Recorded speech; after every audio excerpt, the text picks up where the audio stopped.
Good morning, everyone. Good morning. Good morning. On behalf of the faculty, staff, and students here at Richard J. Daley College and the Chancellor of City Colleges of Chicago, Juan Salgado, welcome to Daley College's Manufacturing, Technology, and Engineering Center, or as we refer to it as MTech. It is home to City Colleges of Chicago's Center of Excellence in Advanced Manufacturing. I'd like to acknowledge some elected officials that are with us today. State Representative Teresa Ma.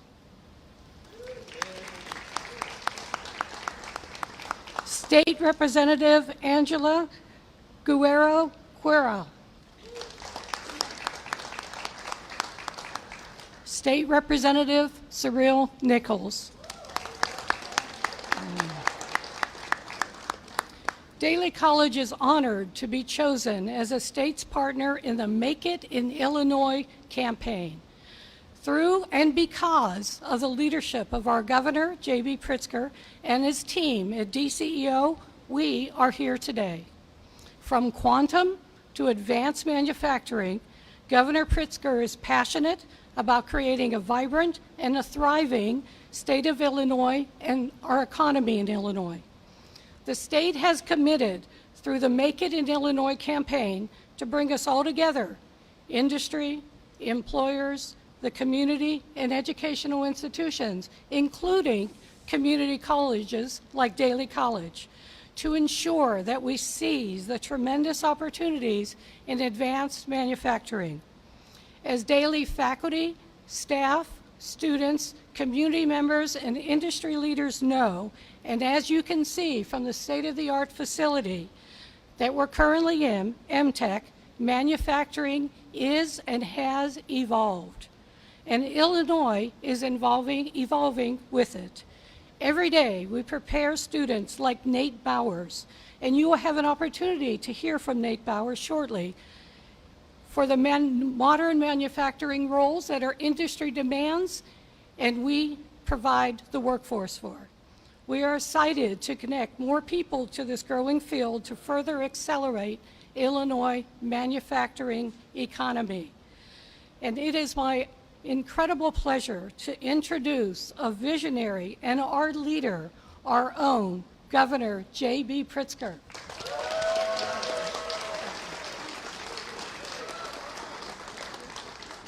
Well, good morning, everyone. Good morning. Excellent. Thank you all for being here. What a pleasure it is, and what a beautiful day. I wish we could call class outside today, but it wouldn't allow us to show off the great equipment and manufacturing environment that we want everybody to see. I want to give a special thanks to Janine Janoski for hosting us today, Nate Bowers, who's representing the students here, the entire team at the Richard J. Daley College. You really do make us feel at home. The future of Illinois is being forged at places like this, the Manufacturing Technology Engineering Center, and you can certainly feel that here today. October is National Manufacturing Month, which has special meaning for the leading manufacturing state in the industrial Midwest. For generations, makers of goods from automobiles to heavy machinery to food processing have depended upon the strength and stability of Illinois' manufacturing sector. Despite that storied history, when I first took office in 2019, a lot of people were saying that our best days were behind us. Through years of neglect and sometimes mismanagement in Springfield, economic development in Illinois had waned. But over the last 5 years, with shoulder to the wheel, Illinois manufacturing is undergoing a period of growth and transformation that is powering a notable economic turnaround. We're rebuilding and reclaiming our status as a manufacturing powerhouse.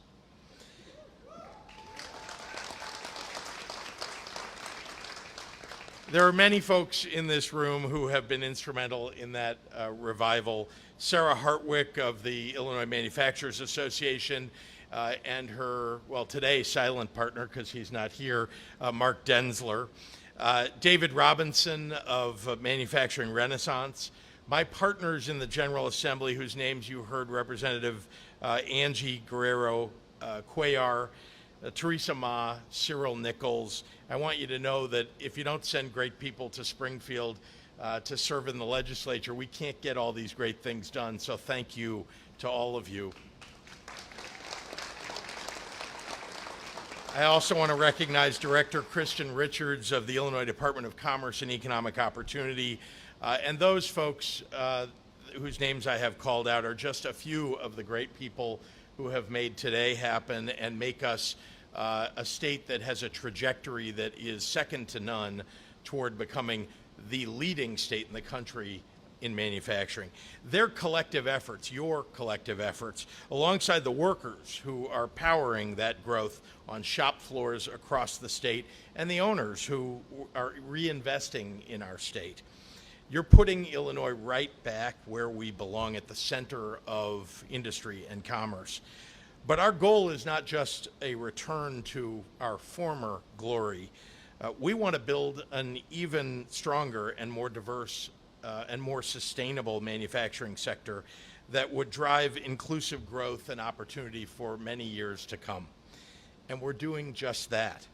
We're investing in our workforce, from vocational training in high schools to advanced manufacturing training academies at Illinois community colleges to union pre-apprenticeship and apprenticeship programs. Site Selection magazine, which maybe none of you subscribe to, but it's very important for companies that are looking for where they want to build their next manufacturing plant or put their next headquarters. Site Selection magazine now ranks us in Illinois as the #1 state in the Midwest for workforce development. And they recognize that we have one of the most skilled and diverse workforces in the entire nation. We've expanded business incentives, targeted tax credits, and economic development grants to attract every potential dollar of manufacturing investment that can provide good jobs and sustainable growth to our state. The world is taking notice of this. In the last 5 years, Illinois has risen in CNBC's rankings of the best states for business from 30th to 15th. That's progress. Personally, I want us to be #1. And we're spreading the word, of course, to every corner of Illinois that a career in manufacturing is a pathway to a good-paying job and financial stability for you and your family. With the launch of the Make It in Illinois marketing campaign, we are letting people know that the doors of opportunity are open for tens of thousands of Illinois workers, and the state of Illinois is open for business. Before I became governor, I was in the manufacturing business, making things like coffee sleeves. When you go to Starbucks and you get a coffee sleeve, I used to make those. We made consumer packaging and even aircraft cargo nets and seat belts. So I understand how transformational a thriving business is for our families, for our communities, for our state, for our economy as a whole. If Illinois builds and invests correctly, we can solidify our status as a global manufacturing hub while laying a sustainable foundation for generations to come. And that all starts with providing workers with the information, the skills, the resources that they need to seize that opportunity. Through billboards, videos, and digital ads, and engagement with community colleges and community-based organizations across the state, we'll let workers know you can make a good living and thrive in Illinois manufacturing. And in the same breath, we'll let the companies around the world know Illinois has the quality workforce, the clean energy, and the positive business environment that you need to manufacture just about anything. So thank you all once again for joining us today. The future is here. Let's make it in Illinois. And with that, I'm exceptionally proud to introduce the Make It in Illinois campaign anthem video.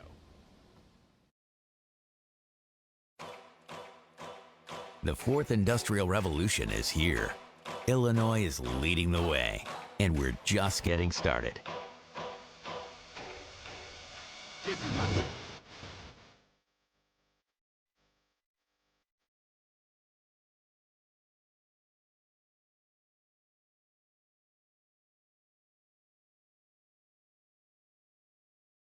Join the in-demand career field of advanced manufacturing, where you can make an impact, make innovative products, and make a better life. Earn on average between $45,000 and $100,000 with minimal on-the-job training or a short-term training certificate. Then, don't stop. 4, 3, 2, 1, watch out, here I come, this is my time. Fuel your passion. This is the future of manufacturing, and the future is here. This is my time. MakeItInIllinois.com.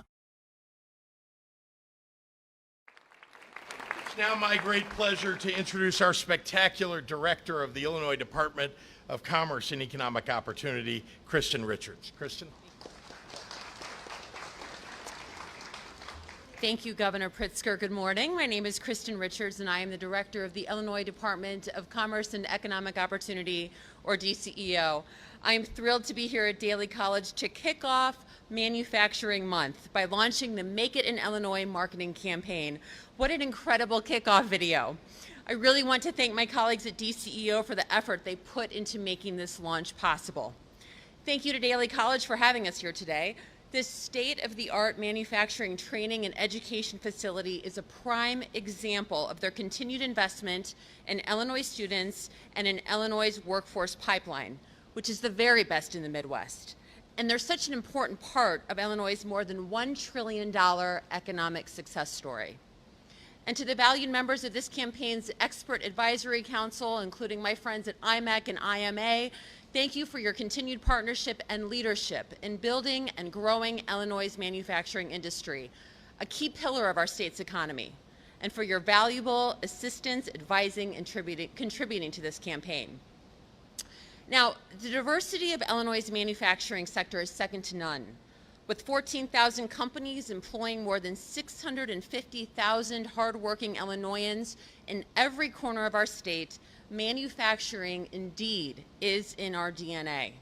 It's our history, it's part of who we are as Illinoisans, and advanced manufacturing is a target high-growth sector in the state's recently released 5-year economic development growth plan.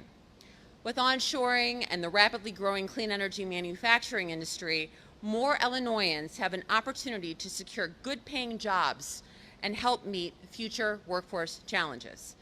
From supporting the state's world-class infrastructure, which is ranked the top 6 in the country by CNBC, to creating new, groundbreaking technologies, manufacturers are contributing to Illinois' record-setting economic development. The investments we make to grow our manufacturing ecosystem today will pave the way for future makers, and no one knows that better than Governor Pritzker, who has championed manufacturing and made unprecedented investments in training programs, incentives, and infrastructure. Under his leadership, we've been able to create this first-of-its-kind manufacturing marketing campaign in Illinois. Now, beginning today, you'll have the opportunity to hear success stories from students, apprentices, and employees. And the testimonials are coming from groups representative of this diverse industry. One of my favorite aspects of this campaign is the advertisements in our neighboring states. This is a reminder to our neighbors across Illinois borders. Illinois is the best place to live, work, and do business. And Illinois is home to good-paying manufacturing jobs that will set you and your families up for success. I encourage everyone to please visit MakeItInIllinois.com to learn more about the campaign and manufacturing jobs in your region. Thank you for joining us this morning, and now I'd like to turn it over to Sarah Hartwick, Vice President of Education and Workforce at the Illinois Manufacturers Association.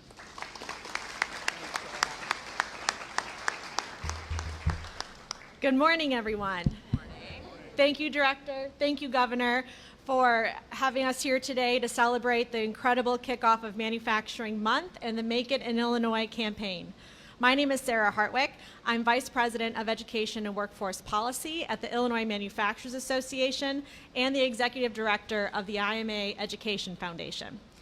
At the IMA Education Foundation, our purpose is to work with educators, employers, and policymakers to build a skilled workforce that can uplift families, communities, and our economy.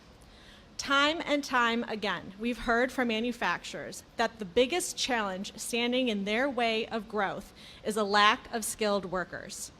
Nationally, there are more than 500,000 open jobs in the manufacturing industry, including tens of thousands of available jobs in Illinois. While that number may sound daunting, we view it as tens of thousands of opportunities. And that's why the IMA is proud to partner with Governor Pritzker's administration, lawmakers, educators, and employers to enact programs that helped attract and retain a skilled workforce. And this campaign is an amazing opportunity to spread the word about the many great career pathways in manufacturing. Manufacturers are creative, innovative, and adaptable, and we must adopt those same traits as we seek to inspire new manufacturing leaders. Whether you're interested in design or robotics, bioengineering and agriculture, aerospace, or quantum computing, there's a job for you in manufacturing. Whether you're new to the workforce, returning after an absence, or seeking a career change, there's a job for you in manufacturing. Importantly, employers are ready to support you with training programs and educational opportunities to make sure you're prepared to thrive. And now's your chance to become a part of our state's proud manufacturing legacy, where you can build iconic machines, create scrumptious snacks, develop life-saving treatments, and usher in a brighter and more prosperous future. Thank you.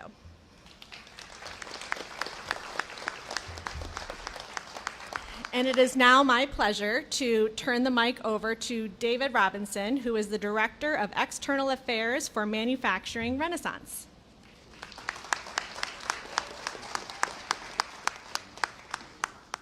Thank you so much. Good morning, everyone. Good morning. This is amazing. And I'm going to go off script a little bit because I'm an old reporter and I tell stories. The work that we do at Manufacturing Renaissance is essentially carved up into two categories. We have a very high quality career technical education training program, and we're proud to partner with Daly College on all of that and continue to churn out and stay ahead of the needs of employers. Our other side is much like many of the other people here. We deal with legislators, elected officials, organized labor, community. I have a group called the Ministers for Manufacturing, so we're blessed when we do this work too. And one thing that has always emerged out of this process was, why don't you guys tell this story better when we're out in the community? So thank you to the vision of Governor Pritzker, for the team that put this together, for the organizations that were involved in this campaign. Now I can go to those communities and say, look at this. This work, this industry, this ecosystem, and we can see it right here. I see old friends from the Inventors Council. We worked together years ago. So an invention's got to get manufactured. We work with the young people who may not be really clear about what their futures are, but because of the advantages and the opportunities that are in this industry and continuing to grow because of such leadership, we're able to put young people on a path to a successful life and career, but they didn't know it before. Now we can tell them about it. We work with organized labor. They are beginning to surge again and be really valuable in the space of employment, and especially in Illinois. We work with the owners of small to medium-sized manufacturing companies who need talent, trained talent.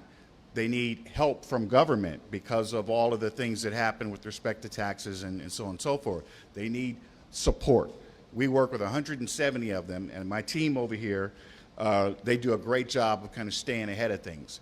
But right now, what we have is the ecosystem coming together.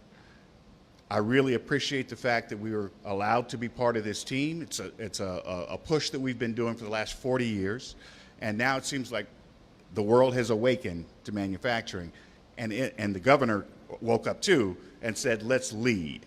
So I am so grateful for all the work that everybody does here, and grateful that we're have a small part in building this ecosystem so we can have a really successful industry, but especially working in Illinois, and particularly in Chicago, where we do most of our work. So thank you again for giving us a little bit of an ear, and thank you guys for everything you do. Without further ado, we want to introduce a young man that I had a chance to talk with in the so-called green room, Nate Bowers, who Chicago South Side born and bred and has made manufacturing a life-changing opportunity and career for him. Nate.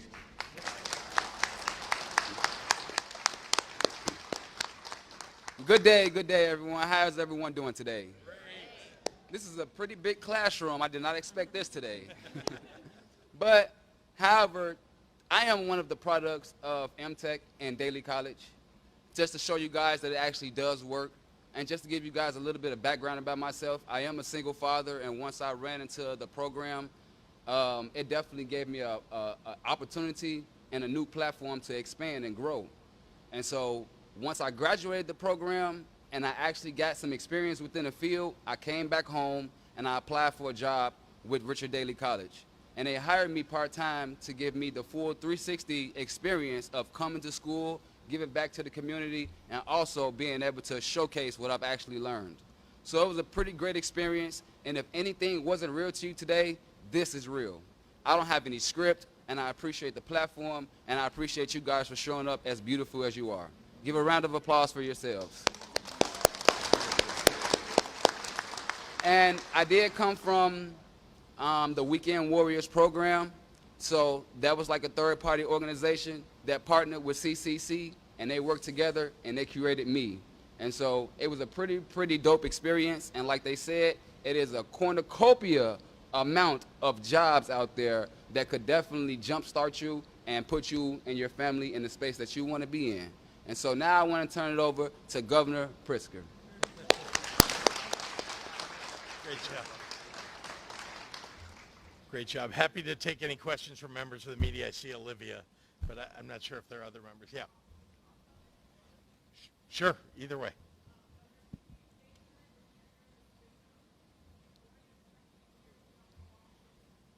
Yep, I'll repeat the question in case everybody else didn't pick it up. It's that I've been asked to go to the spin room in New York tonight for the vice presidential debate and represent the Harris-Walz campaign. What do I expect to hear and talk about? Well, look, I think it's going to be a spirited debate. Already you've seen that the Harris-Walz campaign, well, Kamala Harris wiped the floor with Donald Trump the first time around. So I think the bar is very high for Tim Walz, so that's difficult, right? People have high expectations. The campaign's already sort of winning at the debate game in general. So I wish him well in that regard. It's always hard to walk in as, where people hope that you can reach a very high plane that Kamala Harris set. I also think that it's a challenging environment because, as you well know, J.D. Vance continually lies. And so throughout this debate tonight, I expect that will happen. I have had that circumstance on a debate stage where the person opposite me continually said things that weren't true, and you have to decide in the very short period of time that you have to answer and respond whether you're going to refute what they just said and try to tell the truth about what they talked about, or talk about what you think is important for people to hear, other than setting the record straight. That's hard because you've got maybe a minute or a minute and a half to speak each time there's a question. So I think that makes it very challenging. But I look forward to the opportunity to be there to talk to the press about how Governor Walz does in the debate, how J.D. Vance does in the debate, and I think that I'm hopeful that we'll have a really good night. Yeah.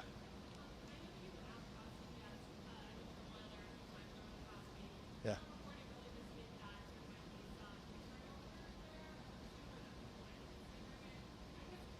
Turnover among CPS on the board, yeah.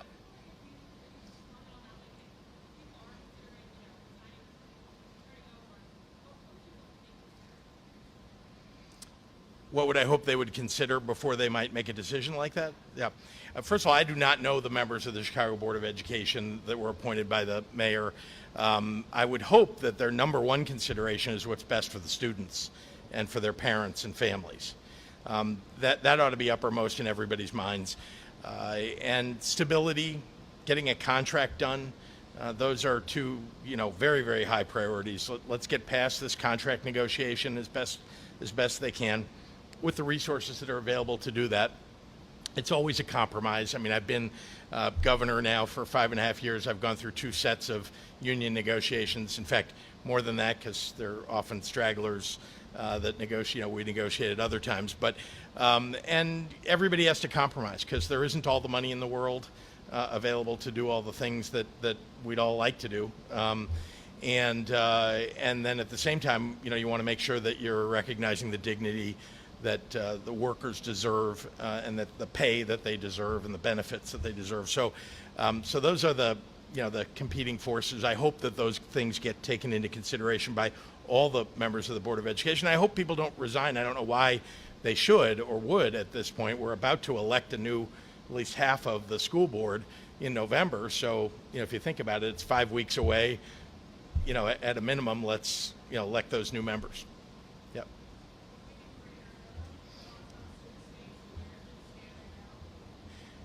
Arizona, I was in Arizona, right, last weekend, 117 degrees, everybody. So you're glad you live here.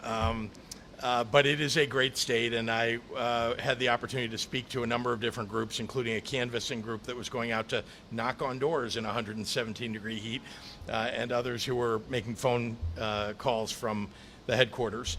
And then more broadly, we had an event recognizing and celebrating Gabby Giffords, who you may know was a congresswoman who was shot a number of years ago, almost 10, 12 years ago, and had formed an organization to fight against the proliferation of guns in our society and gun violence and protect children from it.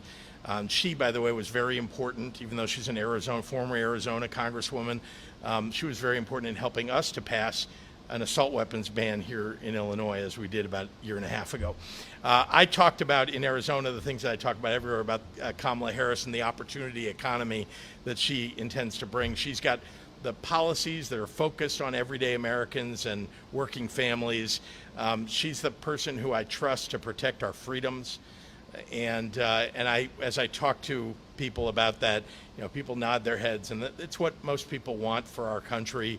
And what they don't want is the policies that are going to bring $4,000 a person in costs to people with these tariffs that Donald Trump has proposed putting on.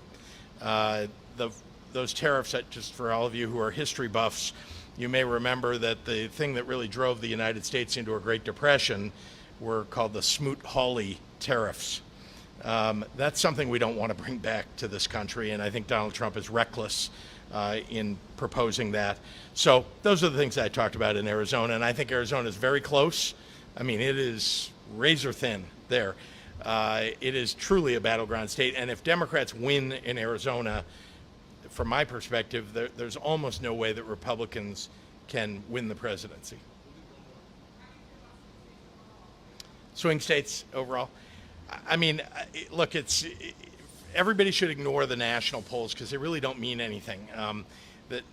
We elect presidents state by state. The Electoral College is what counts here, whether you like that or not. That's how it works. And so don't look at any of the polls that show, well, now they show Kamala Harris ahead by 4 points nationally. But remember, that includes a whole lot of people in California and New York and other places where there are going to be big margins for Kamala Harris.